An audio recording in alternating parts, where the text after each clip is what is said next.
They had 67 touches in the opposition box last night, Liverpool, without scoring. That's a Premier League record since Opta started putting those stats together. And for some perspective, they had 23 more touches in the Leicester box than Man City did when they scored 6 against them a couple of days earlier.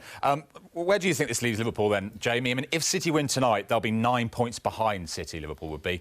The gap could be 12 points by the time Liverpool play Chelsea on Sunday, because City play first on Saturday. I mean, would there be any way back from that sort of a gap? I would say if all games are squared up and whatnot and the gap's that, I would say I can't see City losing 4 games, and then they would have to be perfect from here on in, and I can't see that. I think that City are too strong. I think that if you look around the pitch, I think there's plenty of players you can compare between each squad in terms of the front three, potentially, certainly at the back.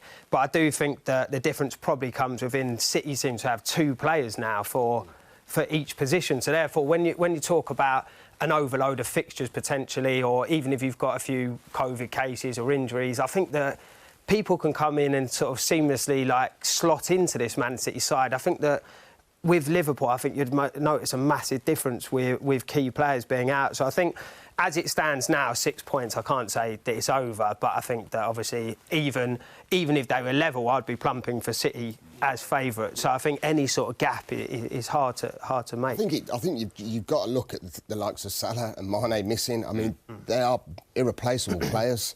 You know, it's like Jamie said, with Man City, they've got players, and Pep's done it well this season, you know, leaving the likes of Grealish, Foden out for certain reasons. But then you've got the likes of Bernardo Silva, who's been magnificent this season. So it looks like that togetherness in the squad. I'm not saying Liverpool haven't got that, but I just don't know who they're going to bring in that's going to fit the bill and score the goals that Liverpool are most capable of doing, and Salah is their main man. Mane is certainly a massive threat too. So I think you take them 2 out of it and you just think, well, where do you go next? What is the solution for Liverpool to try and put pressure on the top on the 2 above? Yeah, you think about the impact they had when they lost Van Dijk, didn't they, for a whole season, and where they ended up in the table and how far off City they were on that occasion. Huge game for them both on Sunday, isn't it, Glenn? The 2 sides going head-to-head, Liverpool and Chelsea.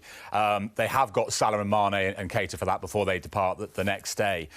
Does that game on Sunday, as Lee hinted at earlier, have the feeling of loser drops out of the title race for you? I suppose so, yeah. I mean, I'm sure City will be praying for a draw, which will give them a little bit more breathing room. But like Jamie said, when everything's squared up, you just can't see City losing 12 points. They're so consistent. They're relentless, and they have been since the turn of the year last year. Yeah, I mean, it is what seemed like it was shaping up for an extremely exciting title race. All of a sudden, after a couple of weeks, seems like it's very much in Manchester City's hands, and that fixture on Sunday is going to be a big one.